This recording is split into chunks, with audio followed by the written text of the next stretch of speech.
வணக்கம். இந்த வீடியோவில் இன்றைக்கி நான் கென்யாவுக்கு வந்ததுக்கப்புறம் என்னென்ன விஷயங்கள்லாம் எனக்கு புதுசாக ஃபீல் ஆச்சு அப்படிங்கிறத ஷேர் பண்ண போகிறேன். ஓகேவா? ஃபஸ்ட் திங் வந்து டைம், செகண்ட் வந்து வெதர், அடுத்து இங்கே இருக்கக்கூடிய பீப்புள். டைம் அப்படின்னு பார்க்கும்போது ஃபஸ்ட்டு இந்தியாவுக்கும் கென்யாவுக்குமான டைம் டிஃப்ரென்ஸ் எவ்வளோ அப்படின்னு பார்த்தோம்னா 230 hours. 230 hours வந்து இந்தியா ஹெட்டில் இருக்குது. அதாவது இங்கே கென்யாவில் டைம் வந்து 10 o'clock அப்படின்னா அது வந்து இந்தியாவில் 12:30. இதனால் என்ன இஷ்யூ நடந்துச்சு அப்படின்னா, இனிஷியலாக ஒரு 2-3 நாளுக்கு பார்த்தீங்க அப்படின்னா அந்த டைமுக்கு என்னால் அடாப்டே ஆகிக்க முடியல. ஏன்னா நம்ம ஊர் டைமுக்கு பழக்கப்பட்ட நான் இங்கே வந்ததுக்கப்புறமா அந்த டைமுக்கு பசிக்க ஆரம்பிச்சிடும், அந்த டைமுக்கு தூக்கம் வந்துடும். என்னடா அது இப்படி இருக்குது அப்படின்னு யோசிக்கும் போது தான் அந்த டைம் அடாப்ஷன் இருக்கு இல்லையா, அது வந்து ஒரு கன்சர்னாக இருந்துச்சு. என்னென்னா இப்போ இங்கே டைம் கென்யா டைம் மார்னிங் 6 மணிக்கு நான் எந்திரிக்கிறேன்னா எந்திரிக்கும் போதே எனக்கு நல்லா பசிக்கும். ஏன்னா நம்ம ஒரு டைமுக்கு 8:30 இல்லையா, அதெல்லாம் நல்லா பசிக்கிற டைம் ஆகிடும்ல.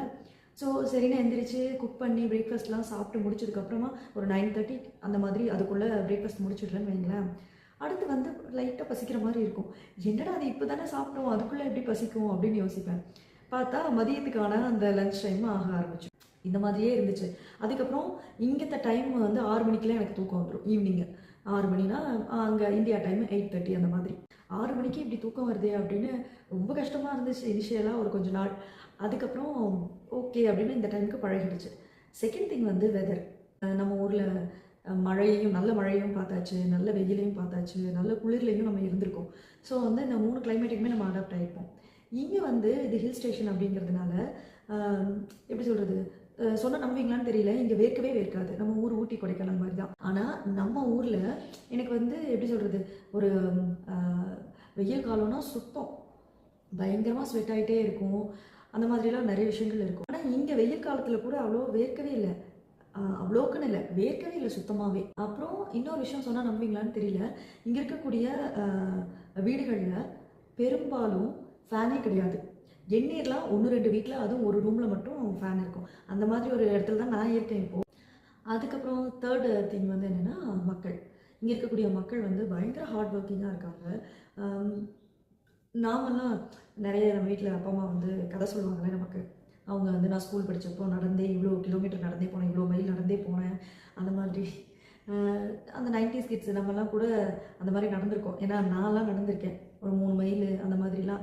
ஊர்லேருந்து பஸ் இருக்குது, அதுக்கெல்லாம் நம்ம நடந்து போவோம். 2 மைல் 3 மைல் நடந்து போவோம் ஒரு கேங்காக சேர்ந்து. ஸோ அந்த மாதிரி இந்த மக்கள் வந்து இன்னுமே கொஞ்சம் தூரம் நடக்கணும் அப்படின்னா எவ்வளோ தூரம்னாலும் சலிக்காமல் நடக்கிறாங்க. எப்படி சொல்கிறது, அவங்க வந்து பாடி வைஸும் நல்லா ஜெய்ஜான்டிக்காக இருக்காங்க. ஒர்க் பண்ணுறதும் வந்து ரொம்ப ஹார்ட் ஒர்க்கிங்காக இருக்காங்க. ஓகேவா? அதுக்கப்புறம் அவங்களோட ஃபுட் ஹேபிட்ஸே வந்து டிஃப்ரெண்ட்டாக இருக்குது. மார்னிங் பிரேக்ஃபாஸ்ட் பெரும்பாலும் யாரும் சாப்பிட மாட்டாங்களாம். ஒரு டீ, அப்புறம் ப்ரெட் ஸ்லைசஸ் இருந்ததுன்னா அது, அப்படி இல்லையா ஒரே ஒரு கார்ன். இங்கே வந்து அந்த சுட்ட கார்ன் இருக்குல்ல, நம்ம மெரினா பீச்லலாம் நம்ம வாங்கி சாப்பிட்ருப்போம், அந்த மாதிரி ஒரு கார்ன், அவ்வளோதான். அதை வாங்கி மார்னிங் பிரேக்ஃபாஸ்ட்டாக சாப்பிட்டுட்டு அவங்க பாட்டுக்கு ஒர்க் போகிறாங்க. இந்த மாதிரி தான் அவங்க இருக்காங்க.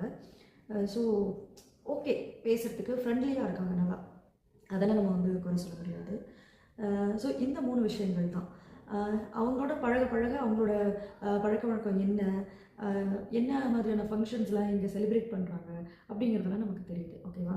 ஸோ இப்போதைக்கு எனக்கு பேசிக்காக இங்கே வந்து என்ன டிஃப்ரென்ஸ் இருந்துச்சு அப்படிங்கிறது தான் இந்த வீடியோவில் சொல்லியிருக்கேன். ஸோ உங்களுக்கு நம்ம ஊரை கம்பேர் பண்ணும்போது கென்யாவில் இந்த விஷயம் எந்த மாதிரி நடக்குது அப்படிலாம் உங்களுக்கு ஏதாவது டவுட் இருந்துச்சு அப்படின்னா கமெண்ட்டில் கேளுங்க, நான் சொல்கிறேன். தேங்க்யூ.